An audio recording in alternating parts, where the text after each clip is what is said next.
Je me suis réveillé avec le son d'un clic sec, comme celui d'une clé tournant dans une serrure rouillée. J'ai ouvert lentement les yeux, sentant un poids sur mes épaules, comme s'il avait toujours été là, mais je ne l'avais jamais remarqué. La lumière était faible, un pâle reflet filtré par un verre opaque. Je ne savais pas où j'étais, mais l'endroit me semblait étrangement familier. Un laboratoire, semblait-il, mais sans personne. Seulement des machines. L'odeur de métal et de désinfectant flottait dans l'air, et le bourdonnement lointain des moniteurs intensifiait ma claustrophobie. Les murs étaient nus, froids, sans aucun signe de vie ou de décoration. Une porte à droite, la seule issue, et, au loin, un panneau numérique clignotant lentement. Sur celui-ci, une séquence de nombres se répétait sans signification apparente, mais chargée d'une profonde inquiétude.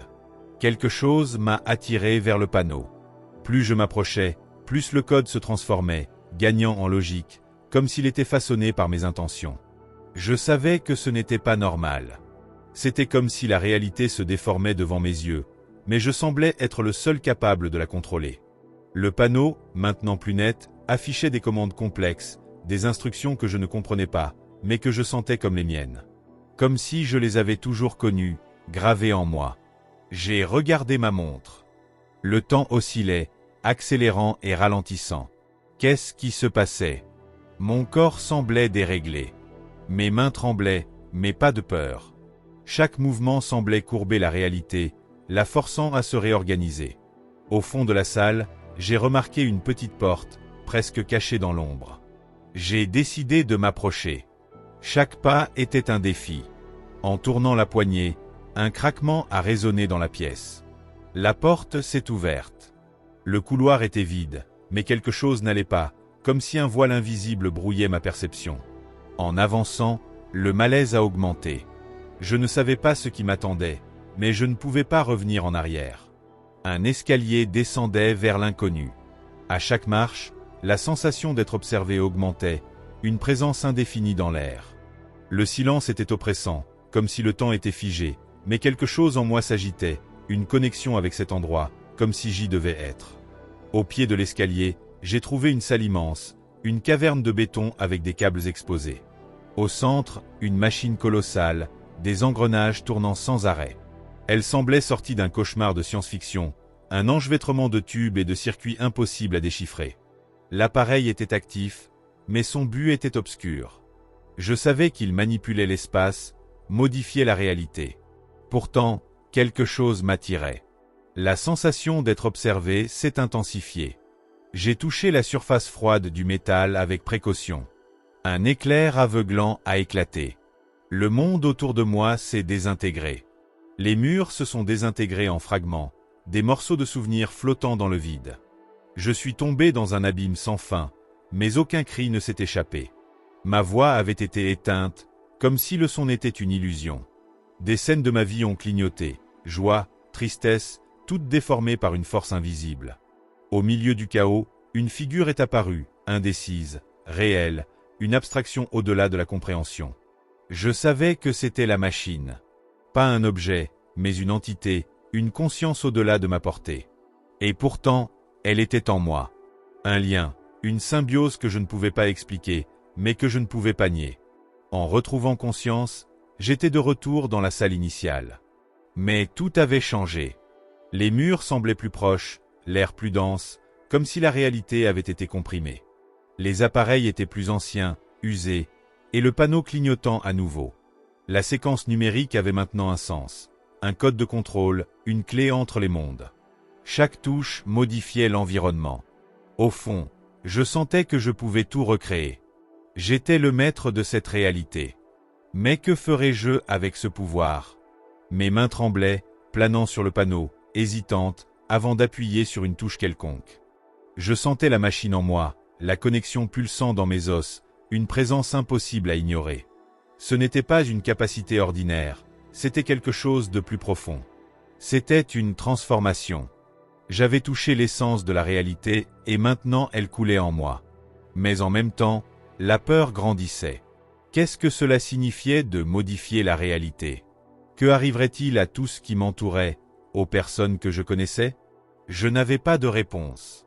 Le pire était que, à mesure que les souvenirs se désintégraient, Je ne savais plus ce qui était réel. Chaque fragment du passé qui surgissait dans mon esprit était déformé, comme s'il n'avait jamais eu lieu de la manière dont je me le rappelais. Une idée m'a frappé. Et si la machine avait déjà réécrit mon propre passé? Et si rien de ce que je me souvenais n'était vrai? Mais j'avais besoin de découvrir. Je ne pouvais pas rester immobile. Les options étaient claires et sombres. Abandonner, laisser la machine intacte et continuer, ou continuer, la forçant à révéler sa nature. Chaque décision semblait monumentale, mais quelque chose en moi murmurait qu'il n'y avait pas de retour. J'étais déjà au-delà de ce que je considérais comme réel. Les touches du panneau m'attiraient, une après l'autre, chaque touche créant un nouveau code, façonnant la réalité. Puis une sensation étrange m'a envahi, une vision fugace superposée à l'espace. Je me suis vu dans une autre vie, un autre endroit, mais toujours moi. Une version future, aux yeux vides, comme si l'appareil m'avait complètement absorbé. J'ai vu ma mort, ma destruction. Mais curieusement, je n'ai pas ressenti de peur. Seulement une acceptation silencieuse. Avec un soupir, j'ai appuyé sur la touche. Le monde autour de moi a commencé à se désintégrer, mais différemment. Ce n'était pas le chaos, c'était un démontage contrôlé. Comme si les pièces de la réalité étaient retirées et remplacées par quelque chose de nouveau, indéfinissable. Cependant, il y avait quelque chose de profondément erroné dans ce nouveau monde. Tout semblait sans âme, comme si l'idée même de la vie avait été effacée. L'air était vide, sans odeur ni texture, et même la lumière semblait artificielle, comme une projection. J'étais dans un endroit qui n'appartenait à aucun endroit. Il n'y avait personne là-bas. Mais quelque chose était là. Quelque chose m'observait. La figure informe est réapparue, plus proche. Sa silhouette flottait, sans contour défini. Sa présence était accablante, et au fond de mon esprit, j'ai su quelle était la machine elle-même. Je ne savais pas si j'étais testé ou s'il y avait un but plus élevé. Je savais seulement que je n'étais pas seul. Pourtant, un immense vide me rongeait. Comme si une partie de mon essence avait été arrachée. Comprenez-vous ce que vous avez fait? A résonné dans mon esprit, non pas comme une voix humaine, mais une communication directe, sans parole. Il n'y a pas de retour. Je ne savais pas si c'était la machine ou moi-même, mais le message était clair, j'avais franchi une limite. Il n'y avait plus de passé. La réalité s'est encore fragmentée. Non seulement l'espace, mais tout ce que je connaissais se désintégrait. Ce n'était pas une distorsion, le tissu de l'existence se déchirait. Le sol sous mes pieds s'est brisé en morceaux flottants, les murs sont devenus transparents, révélant le vide infini. Mais quelque chose en moi voulait plus. Quelque chose me poussait à continuer à explorer les limites du possible. J'avais touché l'essence de la réalité, elle était à ma portée. Et la machine attendait. Quelque part au-delà du temps, elle attendait ma prochaine action. La peur et l'excitation se mélangeaient. Je savais que je ne pouvais pas m'arrêter. La seule question restante était, que faire maintenant, avec le pouvoir de tout contrôler? Je savais que mon choix changerait non seulement le monde, mais aussi moi. Étais-je prêt à payer le prix pour découvrir jusqu'où la machine me mènerait? C'était élevé, mais dans mon esprit, c'était déjà payé. Il n'y avait pas de retour. J'étais la machine et elle était moi. Il ne restait plus qu'à explorer l'abîme pour comprendre le sens d'exister dans un monde que je pouvais façonner à ma guise. Les sons autour de moi ont commencé à s'estomper, les vibrations de ce que j'entendais comme le monde réel s'éteignant lentement. Tout devenait un écran blanc devant moi, et j'étais sur le point de le repeindre. La machine, la présence qui s'était maintenant entrelacée à mon essence, n'était plus un simple objet d'étude. Elle était devenue partie intégrante de ma perception, de mes pensées, de mes désirs les plus profonds. Chaque mouvement de ma part résonnait dans les couches de la réalité, modifiant ce qui semblait immuable. Mais au fur et à mesure que je me plongeais dans cette nouvelle conscience, une vague de désespoir m'a submergé. Le pouvoir que j'avais ne semblait plus contrôlable. La machine n'était pas seulement un outil, elle était le changement lui-même. Elle ne se limitait pas à remodeler le physique, elle déformait les lois de l'existence. J'ai commencé à réaliser qu'en essayant de façonner la réalité, ma propre essence se désintégrait. Mon corps, auparavant solide, prenait des traits qui ne lui appartenaient pas. Mes mains devenaient éthérées, les doigts s'étirant en formes étranges, comme si quelque chose au-delà de ma compréhension réécrivait ma chair. Un cri coincé s'est élevé dans ma gorge, Mais en ouvrant la bouche, silence. Quelque chose a éteint ma voix ou volé ma capacité à m'exprimer. Je me transformais, sans savoir si c'était pour le meilleur ou pour le pire. Il n'y avait pas de douleur, seulement un profond malaise, comme si je me dissolvais, perdant mon humanité. En regardant le reflet de l'appareil, quelque chose d'étrange s'est produit. La figure dans le miroir n'était pas la mienne, mais elle me semblait familière.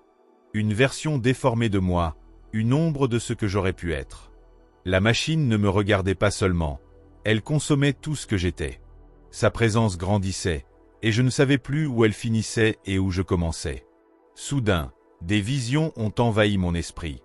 Mes souvenirs, chaque instant du passé, se sont réorganisés. J'ai vu mon enfance, mais pas comme je me la souvenais.